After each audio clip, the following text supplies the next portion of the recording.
Hi అండి. ఇప్పుడు ఈ ప్రాబ్లం ఎలా సాల్వ్ చేయాలో చూద్దాం. మనకి ఈ సర్క్యూట్లో VC మైనస్ VD ఎంత అని ఫైండ్ అవుట్ చేయమన్నాడు. మనకి ఇచ్చిన హింట్ ఏంటంటే VA minus VB is equal 6 volts. ఇప్పుడు మనం ఏం చేద్దామంటే ఈ సర్క్యూట్ని రీడ్రా చేద్దాం. సో ఇప్పుడు VC minus VD find out చేయమన్నాడు.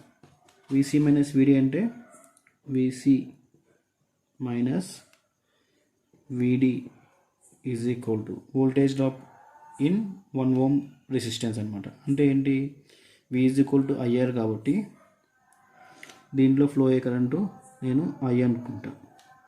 So I into resistance 1 value అంటే ఎంత వస్తుంది, I వోల్ట్స్. వోల్టేజ్ డ్రాప్ అంటే VCకి VDకి మధ్యలో ఉన్న వోల్టేజ్ డ్రాప్ ఏంటంటే I వోల్ట్స్ డ్రాప్ అనమాట. ఓకేనా. ఇప్పుడు హింట్ చూద్దాం. హింట్ ఏమి ఇచ్చాడు,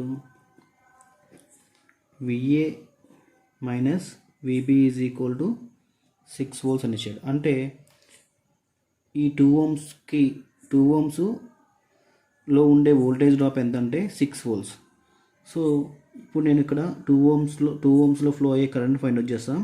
ఈ కరెంట్కి IX అనే నేమ్ ఇచ్చుకుంటా.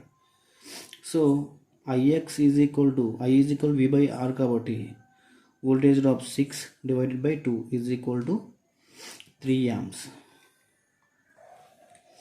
ఇప్పుడు IX ఈజ్ ఈక్వల్ మనకి ఎంత వచ్చింది, 3 amps వచ్చింది. ఓకే. ఇప్పుడు నేను దీంట్లో ఫ్లో అయ్యే కరెంట్ని IY అనుకుంటా. ఇది IY అయితే మనకు తెలుసు కదా, ఇది ఎంత అవుతుంది, 3 మైనస్ IY కరెంట్ అంటుంది. అంటే 3 మైనస్ IY కరెంట్ దీంట్లో ఫ్లో అవుతుంది. ఓకేనా. ఈ IY కరెంట్ ఇలా ఫ్లో అవుతుంది అంటే ఇక్కడ IY ఉంది. ఈ IY కరెంటు మళ్ళీ ఇలా స్ప్లిట్ అవుతుంది. సపోజ్ దీంట్లో ఫ్లో అయ్యే కరెంట్ నేను IZ అనుకుంటే దీంట్లో ఫ్లో అయ్యే కరెంట్ ఏమవుతుంది, IY మైనస్ IZ అవుతుంది. Okay.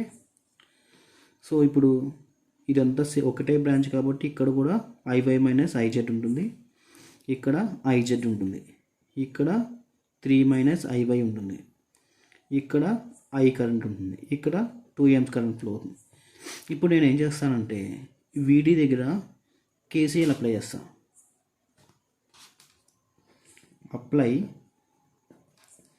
KCL at node D.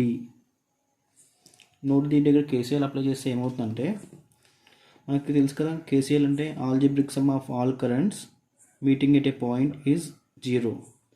So దాని ప్రకారం ఇక్కడ దీంట్లో ఫ్లో అయ్యే కరెంటు 2 amps, ఈ బ్రాంచ్లో ఫ్లో అయ్యే current +1, so plus I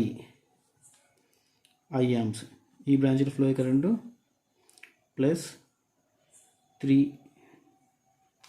minus IY, ఈ బ్రాంచ్లో ఫ్లో అయ్యే కరెంటు +IY మైనస్ IZ, ఈ బ్రాంచ్లో ఫ్లో అయ్యే current +IZ is equal to 0. ఇప్పుడు మనం చూస్తే ఇక్కడ IY వచ్చింది, మైనస్ IY, ఇక్కడ +IY క్యాన్సిల్ అయిపోతుంది. ఇక్కడ మైనస్ IZ వచ్చింది, ఇక్కడ +IZ వచ్చింది, రెండు క్యాన్సిల్ అయిపోతాయి. మనకి ఇంకా ఏముంటుంది, 2 + I + 3 అంటే 5 + I ఈజ్ ఈక్వల్ టు 0. అంటే I ఈజ్ ఈక్వల్ టు -5. ఓకేనా. సో మనకి వచ్చేసింది ప్రాబ్లం. మనకి ఇక్కడ ఏమనుకున్నాం, VC minus VD is equal to I అనుకున్నాం. దీని ప్రకారం మనకి VC minus VD is equal to I అంటే I ఈజ్ ఈక్వల్ టు -5 అంటే VC minus VD is equal to -5 volts. ఇక్కడితో ప్రాబ్లం అయిపోయింది.